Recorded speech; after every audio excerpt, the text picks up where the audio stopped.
Dan karena tidak tahu siapa saya berkelakuan dengan cara yang tidak sesuai, sehingga orang mentertawakan saya, sehingga orang tidak layan saya dengan baik, sehingga saya dibuang dan diinjak oleh masyarakat. Itu masalah mereka. Saya dapati orang Kristen itu dalam masalah identiti. Apakah identitinya banyak masalahnya? Tapi ini yang pertama yang saya mau perkenalkan dalam masa yang saya diberi. Perhatikan sekali lagi ayat ini, ayat 13. Mereka yang boleh baca, ada mata, ada otak yang berfungsi, perhatikan, oke? 4 perkataan pertama dalam ayat 13.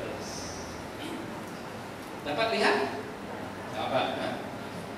Kamu perlu menjadi garam dunia. Betul? Siapa kata betul? Dalam Alkitab kamu ada perkataan itu. Kamu mesti menjadi garam dunia. Ada? Tidak ada. Oke. Mungkin di mana lain lah. Kamu akan menjadi garam dunia. Ada? Alkitab apa yang kamu pakai? Mungkin kamu pakai Alkitab yang betul kan? Tolong baca dari Alkitab yang betul. Apa perkataan pertama? 1, 2, 3. Kamu adalah garam dunia. Oh, kamu itu siapa? Saya. Sebut kali lagi. Saya. Oke, sekarang menyesal dulu tak belajar BM dulu kan? Perkataan kedua. Ini perkataan penting. Kamu atau boleh tukar dengan saya. Apa dia? Adalah maksudnya bilakah masa ini sudah terjadi? Sudahkah atau belum? Sudah. Masihkah atau dahulu tapi sekarang habis sudah? Masih. Oke, sekarang dan masih lagi apa? Kamu atau saya adalah apa? Haleluya. Berita kawan sebelah, saya baru sedar, saya garam. Berita kawan sebelah, saya adalah garam. Saya tak tahu kan? Baru saya sedar, saya adalah garam. Oke, sekarang berita kawan sebelah, kamu adalah garam. Saya mengesahkannya.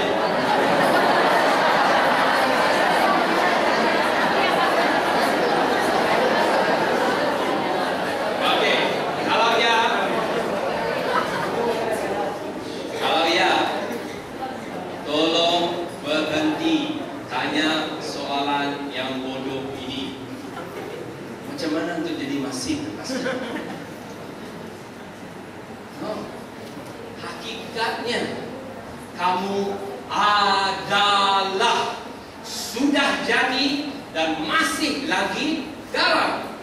Dan kerana kamu adalah garam, kamu pada saat ini juga adalah sangat best lah. Jadi soalan saya, kalau kamu adalah garam dan kamu masih, mengapa masih lagi dibuang dan ditinjau? Jawabannya senang. Kalau lihat gambar itu yang saya paparkan, sebabnya ialah kamu belum lagi mengasinkan apa-apa. Kamu masih lagi dalam bekas garam itu, tak berguna kepada sesuatu benda yang hidup di dunia ini. Sebab selagi garam itu di dalam bekas itu,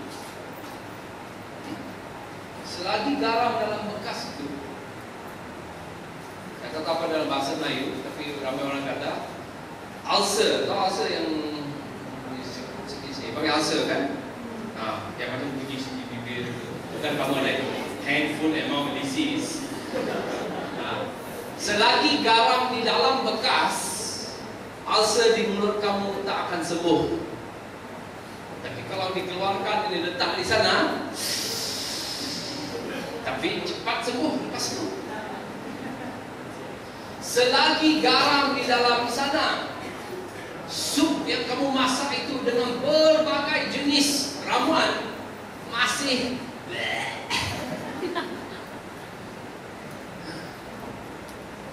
dan selagi garam di dalam bekas itu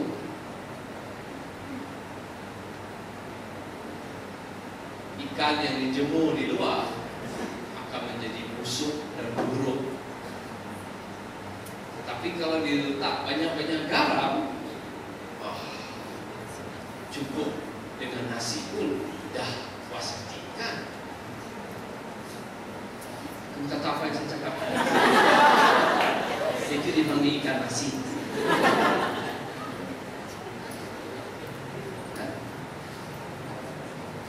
Apakah bekas itu? Senang. Bekas itu bahasa Hebrew sekarang antara orang muda dipanggil, saya lihat perkataan PMM, betul, pelayanan muda-mudi. Zaman saya PPP, pelayanan pemuda-pemudi, dia sudah hilang kan? Juga PMM. Oke, bekas garam itu bernama PMM. Garam-garam, biji-biji garam itu kan setiap minggu berkumpul bersama di dalam bekasnya.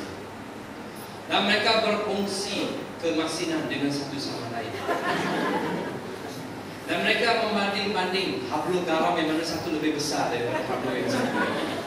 Hablu mana yang lebih putih dan lebih cerah dan banding dengan hablu yang kotor sedikit yang masih lagi perlu dibersihkan. Tetapi mereka mengadakan persekutuan garam setiap minggu.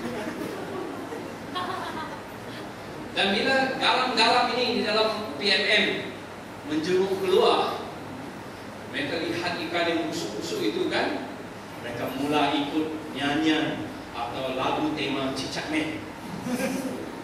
Mereka berkata, mereka lihat ikan yang busuk itu, mereka lihat ulcer yang ada di mulut orang itu, mereka lihat sup yang tawar hebe itu. Itulah setiap minggu, setiap bulan, setiap hari, semakin hari semakin banyak garam di dalam bekas itu. Tetapi jumlah kebusukan, keburukan, ketawahebean dan kesakitan bertambah di mana-mana. Sebabnya ialah garam itu tak pernah keluar dan menyentuh situasi-situasi yang terpilih. Oleh itu, saya senang hati mendengar pengisiharan dari Pastor Ambrose bahwa tahun ini pelayanan muda-mudi mau jadi jururawat. Mereka semua mau jadi misi. Oh, kamu tak dengar tadi mereka lewat. Oh, sorry, kamu semua yang lewat kan? Pastor Ambrose beritahu tahun ini PMM akan menyuruh semua orang jadi misi. Mak saya jururawat. Dan bila dia balik ke rumah atau dia di pasar atau saya ikut dia jalan-jalan sana sini, memang mereka semua panggil dia misi. Dan ada seorang wanita hebat di gereja saya pun nama dia misi juga. Bila saya gunakan nama perkataan misi, memang dia kena dipandang seru sedikit kan? Tapi kamu tahukah apa benda itu misi? Oh, serius? Betul-betul blur semua. Wah, ini bestnya. Oke, Pastor Ambrose, saya terangkan sedikit tentang misi ya? Boleh? Alright. Misi ialah apa yang saya paling suka lakukan. Tanya Esther di sana.